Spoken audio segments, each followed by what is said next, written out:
Hello and welcome to the Vaults of Terra. My name is Ed and today we're going to be continuing our videos into the warp by having a look at some of the warp entities that exist within the warp and outside in the material universe. Now there are a lot of warp entities within the Warhammer 40,000 universe and many of them don't actually fit into the category that we would call demon. Now of course demons are one of the most popular images of warp entities in the Warhammer 40,000 universe, so it might take a little while for me to explain exactly what other warp entities there are and exactly what their features are which defines them from the demons of the Warhammer 40,000 universe. Of course, the warp is an absolutely hostile place, so of course many of the entities that come from the warp are inherently hostile. Now, I can name a few of them right now, such as the Vampire, the Neuen, and the Astral Specters. However, I want to go into a bit more detail on that, because a lot of people don't actually know these entities exist, and don't actually know what impact they have had on the Warhammer 40,000 universe as a whole. Okay then, I want to talk about the first species of warp entity that is a major fixture in the Warhammer 40,000 universe, and that is the Neuen. Now, the Neuen are actually a wasp-like entity that exists partially within the warp and partially within real space, and are restricted usually to planets. Now, the reason they are restricted to planets is because their main method of reproduction is for the female to fire her eggs psychically into the host's brain. Once there, the host will then have their brain consumed by the larval form of the Neuen, who pupate at nightfall and then burst out of the host's body only 24 hours after infecting them. Now there are two known types of Neuen in the Warhammer 40,000 lore, and that is the Mara Neuen and the Prosperan Neuen. Now they're both relatively similar, although the Maran Neuen is more prone to cause psychic effects, whereas the Prosperan Neuen is a less psychically active type that only implants its eggs and doesn't cause too many psychic effects around the implanted victim. Now, next up are the Astral Specters.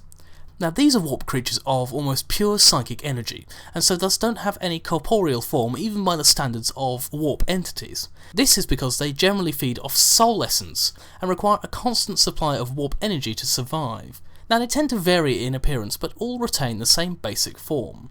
It is vaguely humanoid and composed of semi-translucent shadows. They're all very, very hideous to behold, and their mere presence can unnerve any nearby creature. Now, although a spectre is incorporeal, they can possess people. This leads to them feeding off the soul of their host, and eventually taking on some of their memories, in order for them to more perfectly imitate their host whilst they inhabit them. Once the soul has been entirely consumed, the Astral Spectre will move on to a new host. Now, next up are the Astral Hounds. These are things that, although share a similar name to the Astral Specters, are slightly more corporeal than their cousins in the warp. Astral Hounds are generally dark creatures, and they resemble large, shadowy dogs. Now, they're incredibly predatory, and they have an instinct to track down psykers through their aura. Now, the hounds are most attractive to human psykers, and apparently they have the most tasty brains, and so they will tend to hunt them over all other prey in an area. The scent of a psyker is strongest when they are not trained, and so the psychic hound is one of the most common appearances when a new psyker is discovered, especially one of great power. Now, most of its tracking actually occurs in the warp. Now, once it's finally tracked its prey down in the warp comparative to the material universe, it will then be able to manifest itself using the psychic power of the psyker itself. They will then attack with a numbing bite to paralyse the victim, and then the victim is dragged into warp space unprotected, at which point they will then begin to unravel as they are destroyed by the warp energy. Now this process is so quick, it will actually cause many people to question whether or not the person has been abducted by another source, because this occurrence can usually occur at night, and many will believe that this person has just purely disappeared as opposed to being dragged into the warp and eaten by a warp hound. Now, an Astral Hound can actually use this power to make short jumps through the warp, essentially disappearing on one side of a chasm, say, and reappearing on the other side, enabling it to travel quite quickly and hunt its prey in the material universe just as easy as it hunts its prey in the exterior universe. Now, these three entities are some of the more common type of warp entity that will be encountered in the Warhammer 40,000 universe. There are, of course, many others, such as the Vampirin, who are quite interesting but unfortunately have very little lore attached to them, so I won't be really going into them at this stage. However, there is one warp entity other than the Demons of Chaos that I haven't mentioned, and these are actually very important in the Warhammer 40,000 lore. These are Enslavers. Now, Enslavers are some of the first ever warp entities to exist before even demons and the warp gods. Now, they've got quite a few names. They can be called Cyrerians, Krell, Dominators or Puppeteers. Now, these entities are of course native to the warp, however they can materialise in the material universe in order to take control and possess mortal creatures. Now, the history of the Enslavers is actually quite detailed, so I won't put too much emphasis on it. However, it can be traced directly back to the war in heaven between the Catan or Satan that led the Necrons in the war against the Old Ones.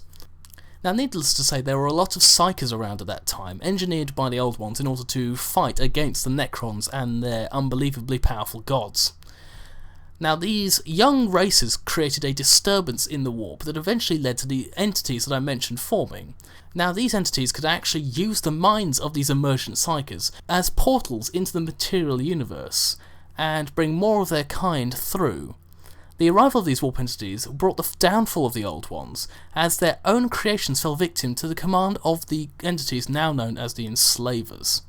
Breaching the Immaterium in epidemic numbers, the Enslavers took over what was left of the galaxy once the Catan, or Satan, had been removed by their Necron slaves. Thus the galaxy became an absolute wasteland, until the psychic swarm died off and allowed the galaxy to emerge with new life. This is why it's rumoured that there was so little development in the warp over such a long period of time, because virtually the entire galaxy was stripped of life, down to the very basic organisms and creatures that lived on planets, and it has taken up until, say, roughly the 10th millennium in our time for the races to become populous enough to begin forming new warp entities, including the warp gods, who I will mention in another video. The Enslavers themselves are actually quite rare these days because, of course, many of them died off in a large drought of psychic minds after they had consumed most of them in their plague after the war in heaven. Now, the Necron overlord Trazine the Infinite actually keeps an artifact of an ossified husk of an Enslaver amongst many of his relics. However, in the Imperium, very few know of the actual Enslavers or what they really are. They are known by a variety of names, as I've mentioned before, and its descriptions are often rare and fragmentary. The Ordo Malleus and the Ordo Xenos actually have dual interests in these creatures because, of course, they can be categorised as a demon because of their existence in the warp, and a Xenos because they are actually a race of creatures who seek to destroy the Imperium, who are alien, of course, to the Imperium itself. Now, there was a period where numerous Enslavers were encountered in roughly 260.993.m41. I will do a video on the dates in Warhammer 40,000 universe, but needless to say, that is the date we need for this event. And it turned out they were actually embedded in a rogue psychic smuggling ring, headed by a criminal organisation. Now, it's not known whether or not they completely destroyed the Enslaver infestation, but it is thought that the Enslavers were working towards their own goals, possibly the control of areas of Imperial space in order to create more psykers and enable another plague of emergence as there was back in the War in Heaven. Now, the Enslavers do actually have a physical form, unlike a lot of the demons that exist within the warp. These physical forms seem to almost be stored whilst they're in the warp, and only become apparent once they transfer over to the material realm. Now, they appear to be sort of barrel-shaped or basic spheres that measure approximately 2 meters in height, and have a tough leathery skin. Now, they're able to change their skin tone at will, although they are typically brown. They have a single sensory organ, coloured either red, pink or orange, sometimes referred to as an eye that sits in the very top of their body, although its actual function is unknown, of course, as they are completely alien to human physiology. Now, the upper portion of the body is a cluster of pale white or pink tentacles that range between 8 and 12 in number, that are all 1.5 meters long. Typically, 2 of these are longer than the others and end in suckery pads. The tentacles serve as the primary sensory as well as manipulative organs for the Enslavers. Now, although they lack any legs, they do move about their environment by floating, sometimes using their tentacles to aid them when they wish to move precise or fast. Now, this method allows them to move quite rapidly and allows them to change directional speed in a manner comparable to humans or more orthodox creatures.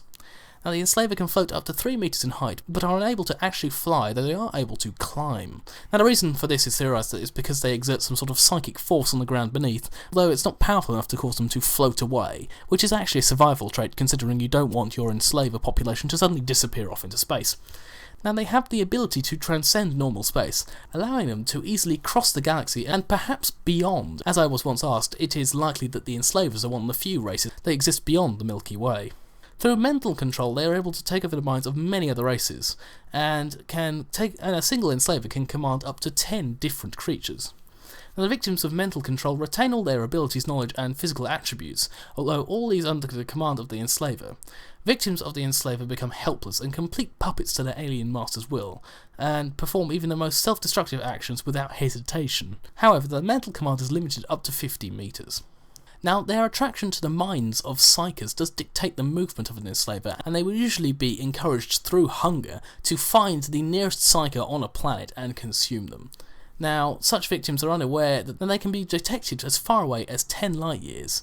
Because of this mental bond, many psychers could actually be formed into psychic gates, their forms being disrupted to the degree where they form a stable connection between the warp and the material universe, allowing the Enslavers to pass through. Of course, because we're unable to talk to Enslavers, we don't know if they're intelligent or not. Now, they act in a relatively rational manner and move to protect themselves and have self-preservation. However, of course, because we cannot communicate with them directly, we do not know if they have any aims or goals. Obviously, they don't wear clothing and they don't use weaponry, so many who are allowed to theorise that the Enslavers are in fact more like highly intelligent animals rather than actual evil entities. However, some of their actions has shown a remarkable coordination, and it's such that many believe that the Enslavers actually do have a plan and are sentient to the point where, if they were allowed to continue in their plan, their aim may be to take over the Imperium and consume the most powerful psychic mind in the Imperium, the Emperor himself.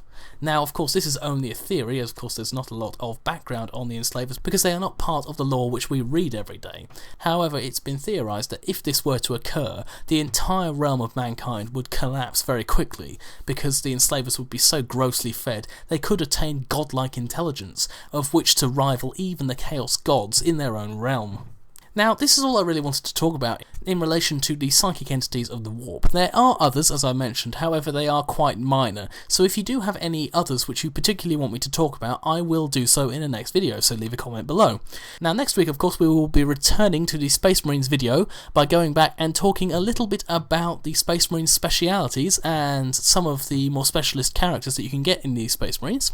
Now, that will be actually one of our last Space Marine videos, in fact, because, of course, we're coming to the end of all the lore related to specific Codex Astartes Space Marines, and so what will happen from now on is that I'm going to be focusing more and more on Codex chapters. So of course, if you have a favourite chapter, do vote in the comments below, and if you have anything else you'd like to see, do let me know.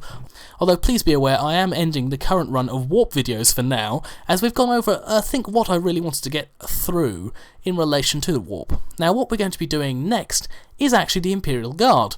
Now, a lot of people don't like the Imperial Guard, but they are logically what I think as a next step after the Space Marines, of course, because they share a lot of the lore being part of the Imperium.